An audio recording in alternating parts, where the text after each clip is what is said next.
Si los estudiantes no aprenden de la forma en que enseñamos, quizás deberíamos enseñar de la forma en la que aprenden. Hola, Universidad Estatal Península de Santa Elena, Facultad de Ciencias de Educación e Idiomas. Somos los estudiantes de la carrera de Educación Inicial del curso 2.1 Vespertina.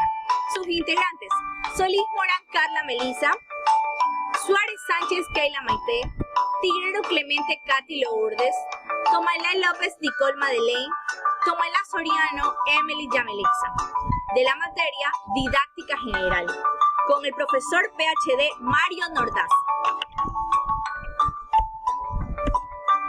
Hoy les presentamos los principios y sus funciones didácticas y sus fundamentos.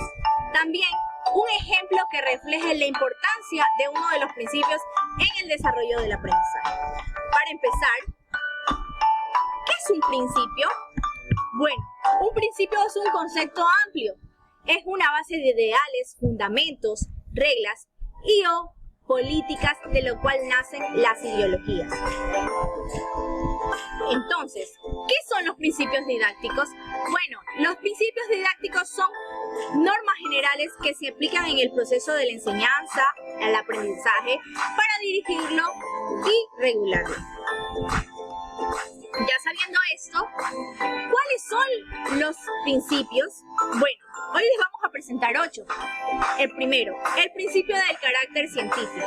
El segundo, el principio de la sistematización. El tercero, el principio de la relación entre la historia y la didáctica. El cuarto, el principio de la relación entre lo concreto y lo abstracto. El quinto, el principio de la independencia cognitiva. El sexto, el principio de la equidad o la comprensión. Séptimo, el principio de lo individual y lo grupal. Y el octavo, el principio de la solidez de los conocimientos.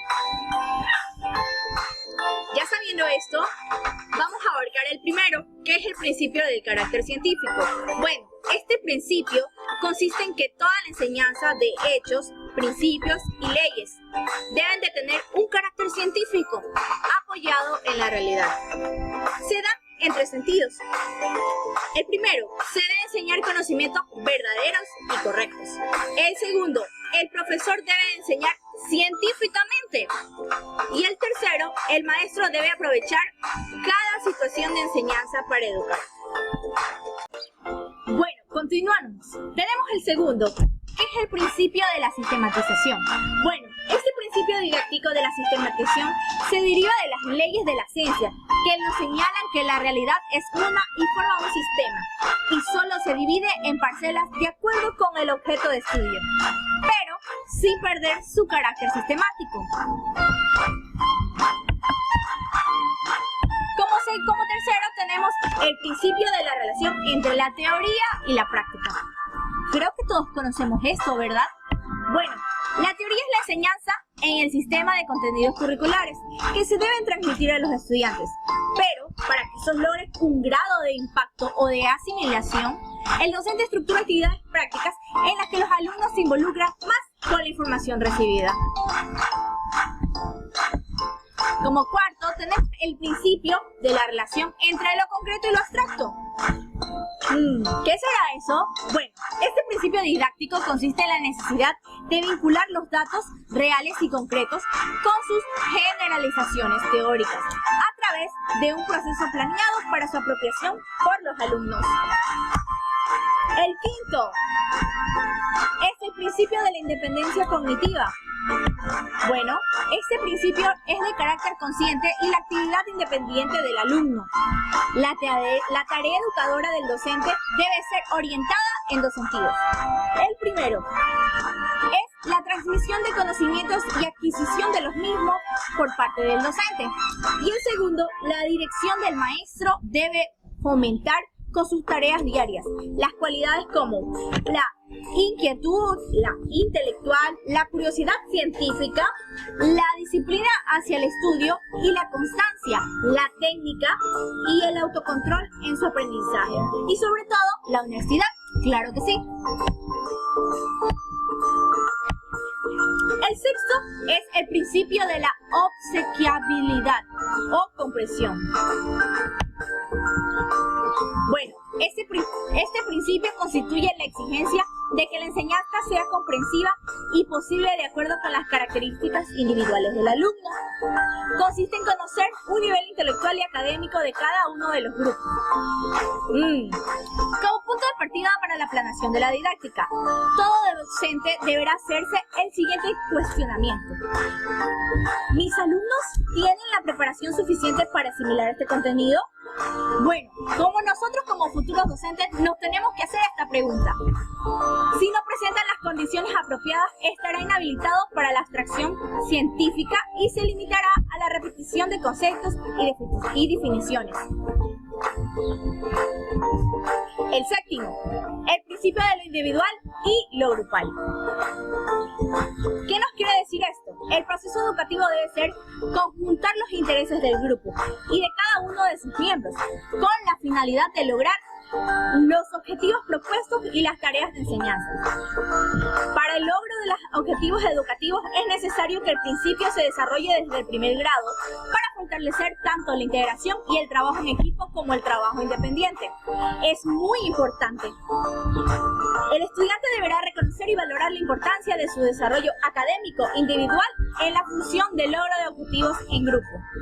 Y el octavo y último, y no menos importante, es el principio de la solidez de los conocimientos. Bueno, este principio consiste en el trabajo sistemático y conscientemente dura el proceso de la enseñanza y del aprendizaje en contra del olvido. Bueno, continuando con la exposición, a continuación vamos a darles las funciones didácticas que deben de cumplirse durante el desarrollo de una clase. Pero se preguntará, ¿qué son funciones didácticas? Pues las funciones didácticas son normas que fueron creadas a través de los principios didácticos, permitiendo que el profesor los aplique en una clase. Dos frases que se usan en este concepto es el hacer aprender y hacer saber. Esto nos trata de explicar que el profesor debería de darse el tiempo necesario para que el estudiante pueda aprender de una manera más eficaz y no saturarlo de información, porque así su conocimiento sería mucho más amplio y más grande.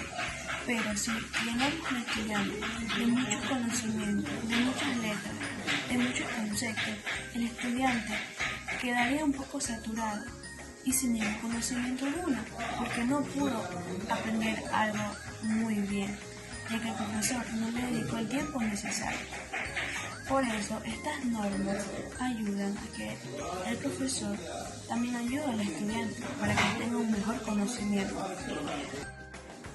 En este concepto también vamos a ver 5 funciones muy básicas y otras 7 de un dicho autor.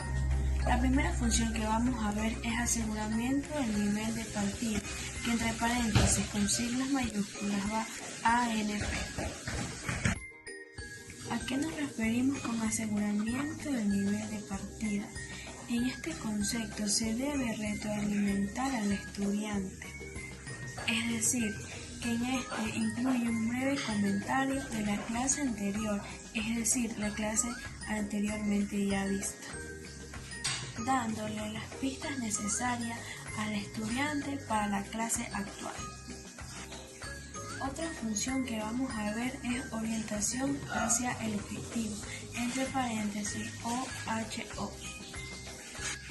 En esta también se le da una breve introducción al estudiante, mientras que el profesor estaría cumpliendo su objetivo, es decir, darles pistas al estudiante para que pueda él imaginarse lo que van a ver en esta clase actual. Pero no solo eso, en esta también pueden intervenir motivaciones, es decir, que el profesor le saque información a los estudiantes generándole conocimiento y también ganancias, que puede ser como darles un punto o regalarles algo, una motivación muy pequeñita para que ellos puedan ir motivándose y querer aprender y alzar la mano para poder también ellos ganar puntos. Otra de las funciones que vamos a ver es la número 3, tratamiento a la nueva materia, entre paréntesis TNM. Existen tareas didácticas que están involucradas al proceso de función o introducción, ya que su estructura se junta con la nueva materia para reforzar. Es decir, que en un deber existen temas de la clase que aún no han visto, pero van a ver en la dicha clase, que sería el siguiente día, la siguiente clase, la siguiente semana, una clase que el profesor estaría organizando. Número 4. Procesamiento de la información. En esta se generalizan los conocimientos con el objetivo de garantizar la asimilación sólida del estudiante para que pueda ser duradera y desarrolle sus propias habilidades. Las habilidades pueden ser leer, escribir, pintar, dibujar. 5. Control 0, entre paréntesis 0. Como su palabra lo dice, control, en esta se garantiza que el estudiante aprenda, ya que se sigue una norma para que esto pueda ser solucionado, ya que se comprueban los resultados de la clase, basándose en las exigencias ya planteadas. Uno de los autores, como Ramón Ferreiro, en el año 2000, crea 7 funciones, y estas 7 funciones son las más reconocidas, o podría decirse más leídas, de todos los profesores y estudiantes que también analizan una información o cierta investigación para que así sea mejor y eficaz su clase.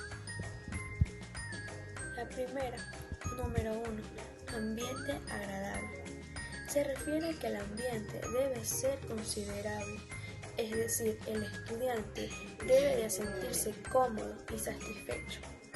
Para esto, el profesor debe implementar un sinnúmero de actividades, de colores, de formas, figuras que llamen la atención al estudiante y que el estudiante no se sienta opacado, sino más bien que le den esas ganas de poder alzar la mano y participar. Número 2. Orientación a la atención. En esta, el estudiante debe de tener claro lo que se está desarrollando en la clase, mientras que el profesor también debe ser que el estudiante pueda asimilar lo que el profesor esté dando, es decir, que pueda llamar su atención para que así el estudiante pueda tener un mejor aprendizaje. Número 3. Recapitulación o repaso. Esta función se hace repaso a que cada 10, 15 o 20 hasta media hora transcurrida la clase debe hacerse muchas preguntas, de manera que el estudiante vaya asimilando también la información para que no se olvide, ya que muchas veces los alumnos se distraen. Pero si cada 10 o 15 minutos estamos retroalimentando lo que ya se ha dicho, el estudiante no se le va a hacer tan complicado de aprenderlo. 4. Procesamiento de la información. En esta función, el profesor organiza una actividad de manera grupal o individual, haciendo que el estudiante exponga todo el conocimiento ya dado en la clase anterior. Número 5. Interdependencia social positiva. En esta, el estudiante socializa el conocimiento de manera grupal, individual o muchas veces preguntándole al profesor qué es lo que más se da en la clase. Que el estudiante pregunta. Ciertamente el profesor se da un tiempo o la profesora un tiempo necesario, es decir, 10 minutos antes de que termine la clase. El profesor cierra todo, se pone de pie o se sienta y comienza a preguntar a los estudiantes qué han entendido referente a su clase. Es por eso que se dice que el estudiante se debe de estar construyendo una comunidad de aprendizaje, es decir, muy grande y diversa. Como número 6 tenemos la evaluación. En esta se evalúan las capacidades del estudiante. También puedo dar el ejemplo de que muchas veces el profesor también se da sus 10 minutos o 15 minutos para tomarle una breve Evaluación al estudiante, muy sencilla, pero a veces para los estudiantes es muy complicada porque no han entendido muy bien lo anterior, pero es por esto que al profesor se le hace necesario hacer una evaluación para que así él pueda ver en qué está fallando o qué conocimientos le hace falta al estudiante. Y por último punto tenemos reflexión, o también llamado SSMT. Se preguntarán por qué se lo llama así, por el significado, sentido, metacognitivo y transferencia.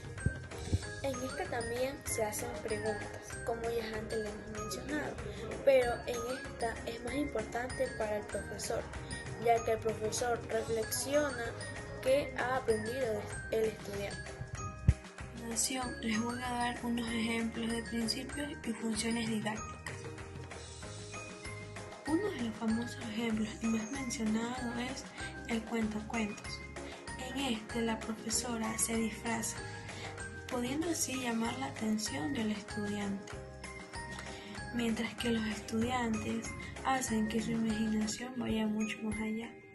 Este también es uno de los objetivos de los maestros o profesoras, ya que de esta manera hacen que el estudiante se introduzca en el cuento, llevando así a que su imaginación vaya mucho más allá, ya que sabemos que los niños, los estudiantes, tienen una capacidad de imaginación mucho más alta. Otro de los ejemplos es salidas a los espacios exteriores. En este, la profesora en su planificación podría ser un día a la semana o como ella desee salir a los espacios exteriores, que podría ser el parque, el bosque, un parque recreacional donde los niños puedan tener contacto con el medio ambiente o la naturaleza. De esta manera ellos puedan crear, pintar y dibujar. Es muy interesante y a la vez muy bueno para los niños, ya que de esta manera el niño va viendo nuevos colores, nuevas formas y empieza a preguntar, pero también le comienza a gustar ciertas cosas que la maestra le puede enseñar, como ya antes mencionamos que puede ser la pintura, que es lo más clásico que se usa en estos ejemplos. Muchas gracias por su atención. Estas fueron las funciones didácticas para una mejor enseñanza. Y no se olviden de siempre retroalimentar su clase y motivar a sus estudiantes para un mejor aprendizaje.